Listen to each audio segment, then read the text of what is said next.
So today I want to talk about grief. If you're new to my channel, my name is Brooke Richardson. I am an energy practitioner and intuitive guide and coach. And so I work with clients on clearing emotional issues throughout their body, trapped emotions, releasing limiting beliefs, essentially helping them to get to their next stage of inner peace, their next stage in life, and kind of all of the mess in between. Today, I want to talk about grief and loss and coping with that. So this could be loss of a relationship, maybe a breakup. This could be loss of a loved one who's passed on. This could be loss of a job. This could be loss of a way of life, maybe moving towns. Maybe you're in the middle of a transition. We experience loss and grief in so many different forms, and I want to talk about the importance of grief and how it serves us. And as a multi-dimensional being having a human experience, it's interesting to see and notice and witness what grief really means in this human experience. And it can be helpful to remind ourselves of that sometimes when we're going through it, when we're in the thick of it, our true essence. But that doesn't bypass, that doesn't negate the human experience. Our feelings, our emotions are so valid. And I just want to really highlight that even though we can know this truth, that doesn't always make it easier. It can be a really challenging time, and grief and loss can be so debilitating. And what grief is really doing is it's causing us to slow down. It's causing us to remember the impermanence of things in this human experience, that things can change so easily, everything changes. And that can be really hard for us when we are really happy with something, when we're really attached to way something is. And so grief is that reminder of cherishing the time you have with different people, cherishing where you are, because you'll never be in the same place again. And holding on, not holding on, but just really loving where you are in that moment. And it takes time. It takes time to process this. And it's not like some other emotions like annoyance or boredom or something that you can easily resource yourself and transmute that energy. It's something that comes in waves, and it's a process to go through this. And it's it's an animal of its own, so that's really why I wanna dedicate a lot of time and space to grief and loss. Um, so, what we don't wanna do is we don't want to bury it. We don't want to bypass it. We don't want to say, "Oh, yeah, like, I'm fine." We've all done it. But we really want to feel the emotion, which can be really scary to dive into that. And so I like to imagine a fizzy bottle, like if you're shaking a Coke can or yeah, sparkling water, whatever it is. Um, if there's carbonation, you don't just rip the whole thing off and then it explodes. I mean, we can and we do, but not knowing, but we want to release a little bit at a time, right? So we want to let a little of that carbonation out, and then we put the cap back on. And then do a little more and we put the cap back on. And so that's basically what grief is it's processing in in that way. So how do we do that? You know, it's about creating the space and the time to honor the emotion. So hopefully you have a daily practice, whether that's 5 minutes of journaling, meditation, walk, whatever it might be, where you're just not grabbing your phone first thing in the morning and you're honoring that time with yourself when you're the most connected. And so I've experienced loss recently, and yeah, it's a lot. And have something that I call the sacred crying ceremony. So I used to be someone who would shove down all of my emotions, was very in my masculine, high achiever, and just kind of bypassed all of that, and muddled my way through. Now I allow everything, as we should, with our emotions, to allow them to flow. We don't want them to stagnate. That's when they calcify in your energetic body, and it exacerbates more problems later on, whether that's physical, emotional, mental, whatever that might be. Our best way is to really allow that energy to move through us. And that can look in many different ways. So for me, in my crying ceremony, I will put on touching music, sad music, and I will paint. Sometimes it's hard to drop into meditation when your limbic system is so flooded with your emotions. And so for me, painting is my outlet, and well, aggressively painting or sad painting, with my music and my own space, and just allowing the tears to just come and come and come. Dancing as well, moving my body, moving the energy is a great practice. And then, kind of closing that and going on with the day. Grief is something that it's not very easy to get to neutral. It's not something you can just process and be like, "Okay, I'm done. That was nice." No. So it's layer by layer, it's day by day. So with this recent loss, I've been crying every day. I've been on the floor on my knees. Um, it's a good time to to surrender, to let it out, to pray, to anger comes up with grief as well, because anger is trying to protect that hurt part of ourselves. And so with anger, it's good to, if you're in a closed space, not spewing your emotions onto anyone. But we get angry at the universe, we get angry at the situation, the other person, ourselves. And so we want to also give that space. So angry journaling, letting that out, and I rip up the papers later, to release it, or just speaking out into the space. You can get angry at the universe, it's fine. Then just say, please purify these emotions. That's a great way to let it out, but you just don't want to keep it harbored inside. For yourself and for everyone else on this planet, please process your emotions, and come forward. And, knowing that it takes time, it's something you can't just rush through. And yeah, it's something where I like to call giving myself the Rolls Royce treatment. So sometimes when I realize I'm off balance, uncentered, or there's something really big going on in my life, or just emotionally there's a lot going on, I give myself something called the Rolls Royce treatment. And so this is where I pull out all the tools in my toolkit, and I in my morning practice. So that would be vortex healing, so doing energy work on myself, sometimes doing self Reiki, also energy healing.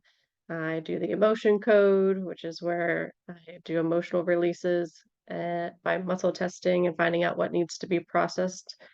Um, Meditating, again, I mentioned painting is one of my outlets, and really putting hands on the body, because that really regulates the nervous system. It tells your body, okay, I'm all right. Think about when we were cavemen and cavewomen, we would be running from predators, and you wouldn't run, calmly with your hands on your body. So it just regulates and tells your nervous system, I'm okay, I'm safe. So using that, and then also I've done tapping before as well. So, whatever it takes, and sometimes it takes a lot longer. And that's one of the beautiful things on the the awakening journey, and just all the tools I have, is the ability to resource myself faster. So something that might have taken me out, days, weeks, um, I can process much faster. Now, I'm not talking about grief or loss of a loved one, that takes much longer, but something else. So I do this treatment for myself, and I can't always get to zero, especially with grief.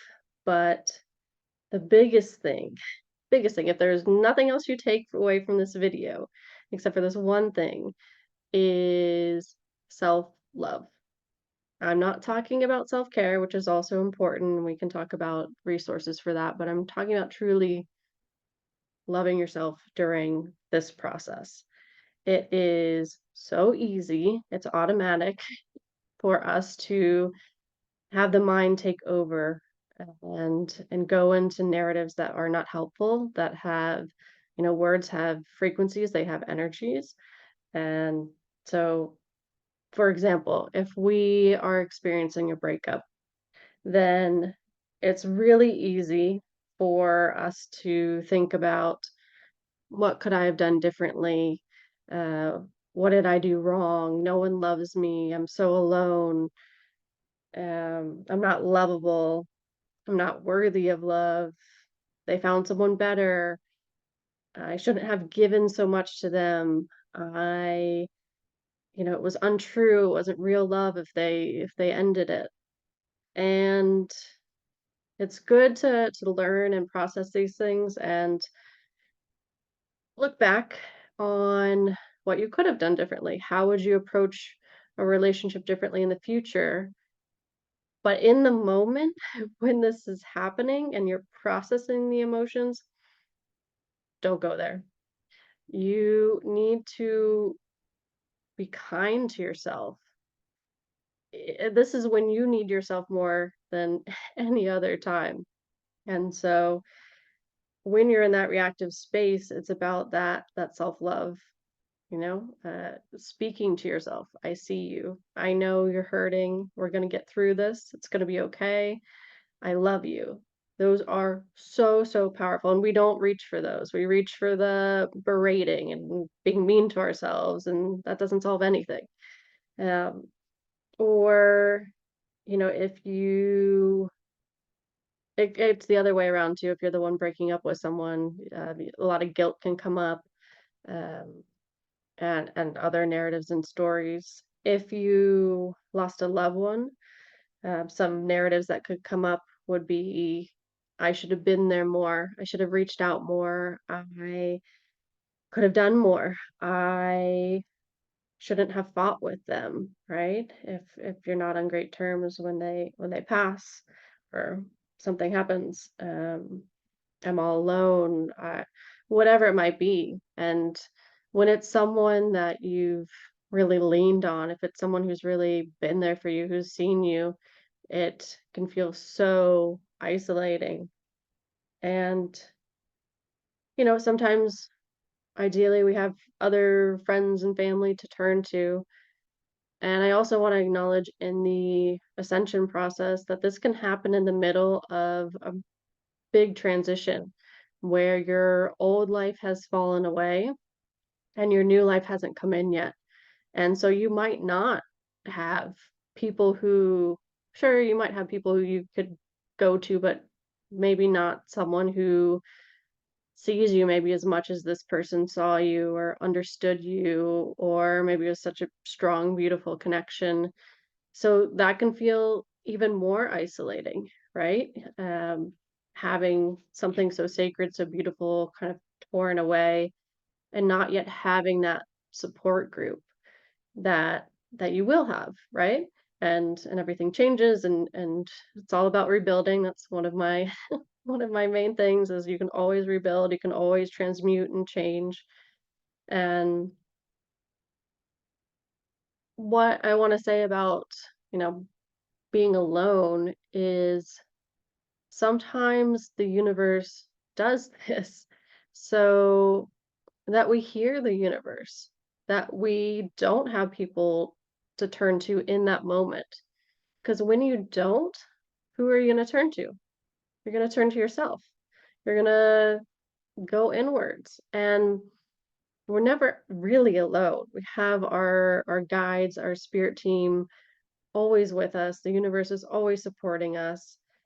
But when you can't sense your team, when you can't hear, when you can't feel, it can feel even more isolating and lonely. And this is where trust and faith kicks in this moment. Like sometimes that's all you can grasp onto is that surrender, trust, and faith. And it's designed that way. It's designed to bring you to your knees and to trust that the universe has something else in store, and just allowing this whole beautiful process. It doesn't feel beautiful at the moment, I know, but looking back, typically. So one of the other things I want to talk about is, so we've talked about, the purpose of grief, why we experience it, what it could look like, and want to talk more about the processing. So again, the most important thing, being kind to yourself.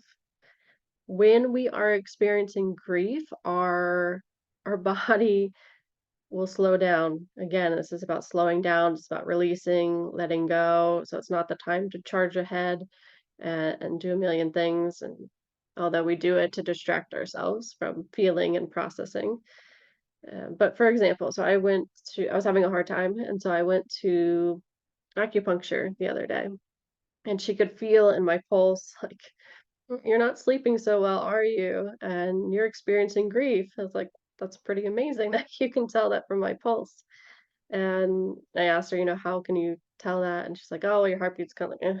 Like it's like working, but it's like not really enthused and not really there. Um, and she called it, she said, "You have a little emperor. So your body is like, I'm tired, whatever, man, I don't care, just beating along." And then the emperor at night, who's like, "Oh, but we still have so much to do and we need to move things along." And my heart's just like, I'm out, man. I'm not about it right now. And it's nice to find humor in those things, in those moments. So acupuncture, for me, is something that I've turned to many times when I, I do energy sessions on myself, but sometimes you're just at that point where it's like I need someone else to give me a boost, because uh, you just get to that point. And so that's been really helpful for you. It might be a massage, something to help with the physical body and the processing. And another another thing, some people say force yourself to do social engagements and just keep going. And I'm not a real believer in that. I think, yes, sometimes social engagements can help, but if you're not feeling it, forcing yourself into a situation where it can make things worse. So I personally prefer to process and then go out. Of course, sometimes it does help to have a distraction of being with a friend and that support. So, it really depends on what's going on and how you're feeling about it. Really honoring how you feel about it and knowing, is it something where I haven't left the house in a while, so it would be good to go outside, or is it something where I'm just forcing myself and my body's saying, it's not time for me to do something. And another thing I like to do is to walk. So walking, of course, moves energy. Ideally in nature, spending time in nature is a great way as well. And just taking it slow and easy. When you're processing grief, your physical body is tired and it wants you to rest. So again, don't berate yourself if you need more sleep. Allow it, process it, and also, sometimes we process how we have access and what kind of our capacity at that moment. So, we might turn to unhealthy foods, we might turn to Netflix, different ways to numb out. And The important thing is to not fall down that rabbit hole. Yes, maybe a little bit of Netflix, some unhealthy food could be great, but not having that be the way you process, because that's not processing, that's numbing out. So finding that balance between this is all I have access to in this moment, and finding other resources to help you out of it. And also with this, of course, not berating yourself, not being mean to yourself if you do need Netflix and unhealthy foods, right? Because it's just going to make it worse. So if you do, great, and be kind to yourself about that. And another thing, of course, energy work is amazing for regulating the body, the energy system, helping to process these emotions through the body. Therapy could be another great one, coaching, and another time to really call on, even if you can't hear or sense them in this moment, calling on your guides. Like, I need help here. They want to communicate with you. They want that channel.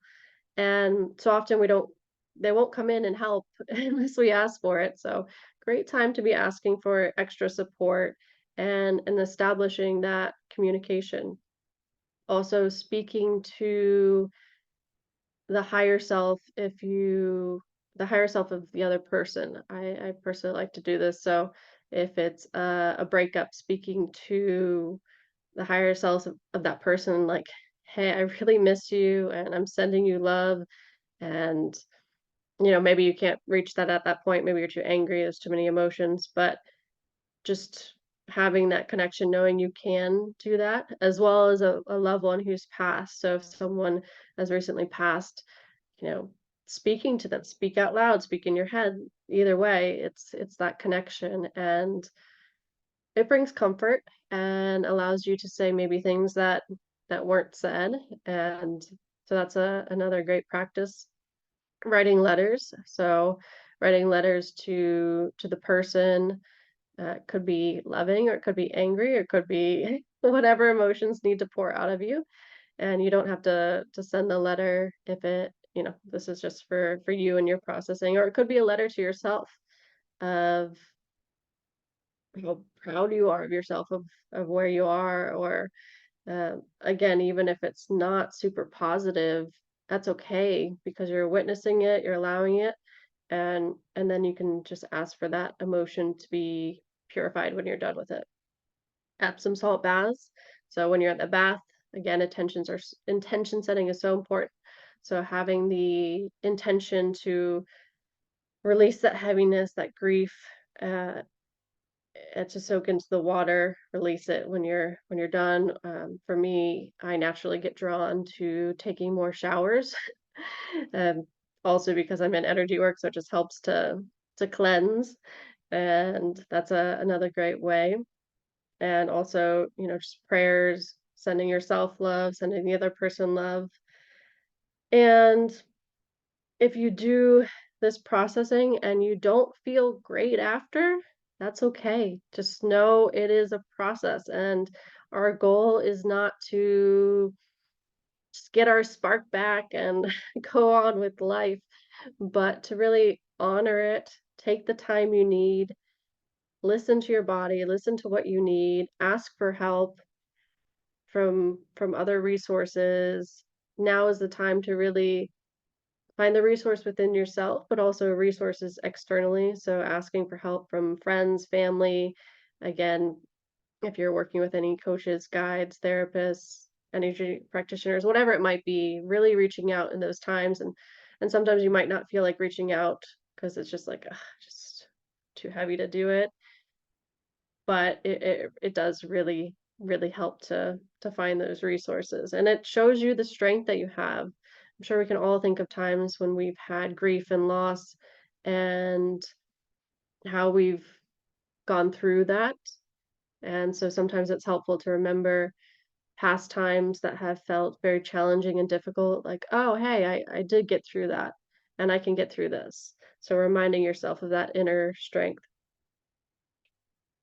And just remembering that you're a multidimensional being having this human experience. Again, I'm not saying that to bypass.